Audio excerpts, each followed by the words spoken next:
Pada kali ini kita akan membahas Matius 21 ayat 23-46. Lalu Yesus masuk ke bait Allah, dan ketika ia mengajar di situ, datanglah imam-imam kepala serta tua-tua bangsa Yahudi kepadanya dan bertanya, "Dengan kuasa manakah engkau melakukan hal-hal itu? Dan siapakah yang memberikan kuasa itu kepadamu?" Jawab Yesus kepada mereka, Aku juga akan mengajukan satu pertanyaan kepadamu. Dan jikalau kamu memberi jawabnya kepadaku, aku akan mengatakan juga kepadamu dengan kuasa manakah aku melakukan hal-hal itu. Dari manakah baptisan Yohanes? Dari sorga atau dari manusia? Mereka memperbincangkannya di antara mereka dan berkata, Jikalau kita katakan dari sorga, ia akan berkata kepada kita, kalau begitu, mengapakah kamu tidak percaya kepadanya? Tetapi jikalau kita katakan dari manusia, kita takut kepada orang banyak, sebab semua orang menganggap Yohanes ini nabi.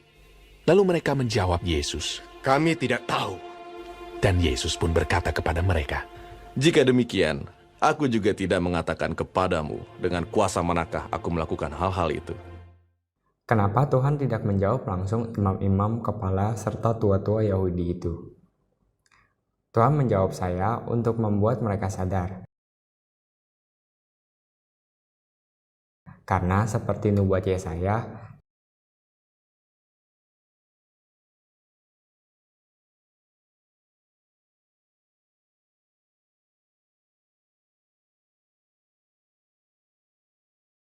jadi percuma aja Tuhan Yesus menjawab mereka langsung, karena hatinya bukan untuk mengerti.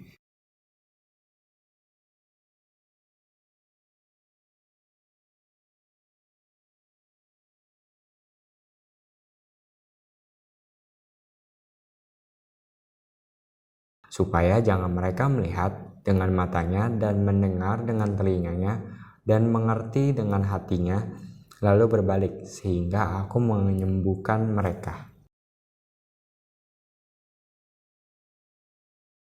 Selanjutnya kita akan membahas dua perumpamaan. Ingat, perumpamaan memiliki dua tujuan. Pertama, untuk memudahkan pembaca, yang kedua, untuk mempersulit pembaca. Tapi tenang, kita bisa meminta Roh Kudus agar kita diberikan penjelasan untuk mengerti perumpamaan-perumpamaan ini. Tetapi, apakah pendapatmu tentang ini? Seorang mempunyai 2 anak laki-laki. Ia pergi kepada anak yang sulung dan berkata, "Anakku, pergi dan bekerjalah hari ini dalam kebun anggur." Jawab anak itu, "Baik, Bapa." Tetapi ia tidak pergi. Lalu orang itu pergi kepada anak yang kedua dan berkata demikian juga. Dan anak itu menjawab, "Aku tidak mau." Tetapi kemudian ia menyesal, lalu pergi juga. Siapakah di antara kedua orang itu yang melakukan kehendak ayahnya? jawab mereka, Yang terakhir. kata Yesus kepada mereka, Aku berkata kepadamu, sesungguhnya pemungut-pemungut cukai dan perempuan-perempuan sundal akan mendahului kamu masuk ke dalam kerajaan Allah. Sebab Yohanes datang untuk menunjukkan jalan kebenaran kepadamu dan kamu tidak percaya kepadanya. Tetapi pemungut-pemungut cukai dan perempuan-perempuan sundal percaya kepadanya. Dan meskipun kamu melihatnya, tetapi kemudian kamu tidak menyesal dan kamu tidak juga percaya kepadanya. Kalau kita perhatikan jawaban Tuhan Yesus ini nggak nyambung. Tuhan Yesus membahas tentang anak yang mana melakukan kehendak Bapa.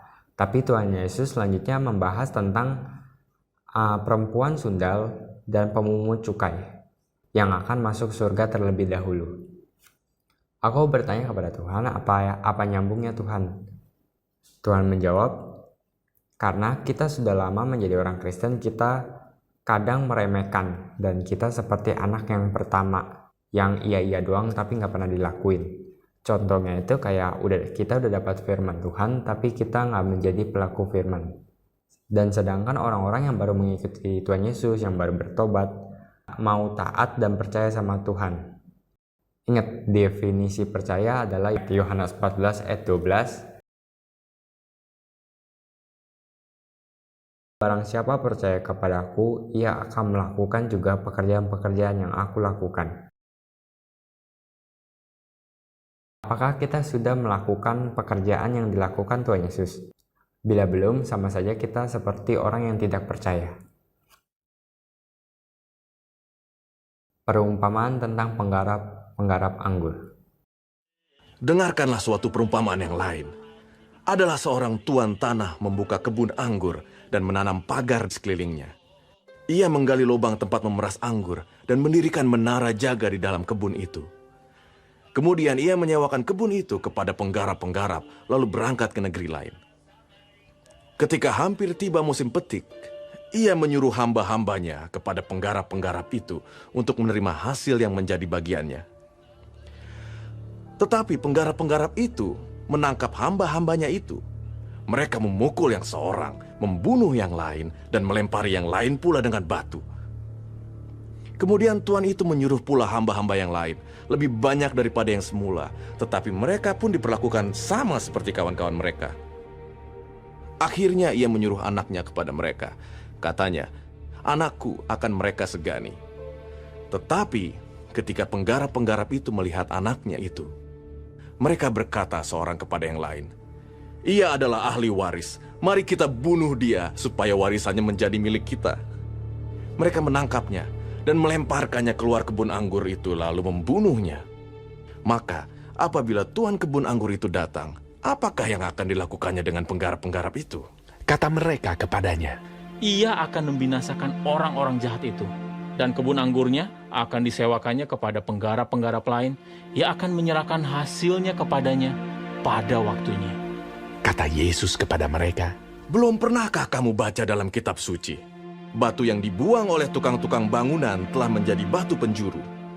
Hal itu terjadi dari pihak Tuhan, suatu perbuatan ajaib di mata kita. Sebab itu, aku berkata kepadamu bahwa kerajaan Allah akan diambil daripadamu dan akan diberikan kepada suatu bangsa yang akan menghasilkan buah kerajaan itu. Dan barang siapa jatuh ke atas batu itu, ia akan hancur. Dan barang siapa ditimpa batu itu, ia akan remuk.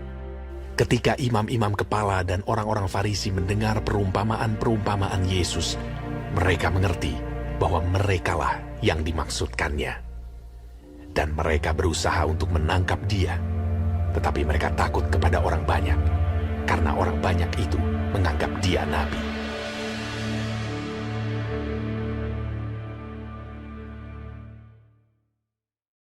Tapi apa maksud perumpamaan ini? Tuhan menjawab saya kalau penggarap-penggarap yang jahat itu adalah imam-imam kepala dan orang-orang Farisi.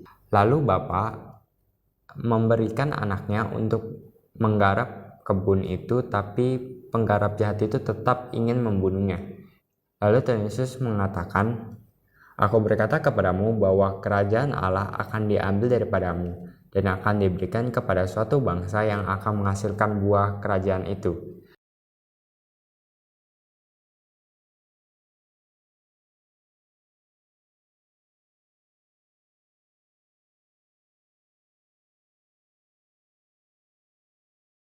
Kesimpulan yang dapat kita ambil adalah yaitu percaya kepada Tuhan.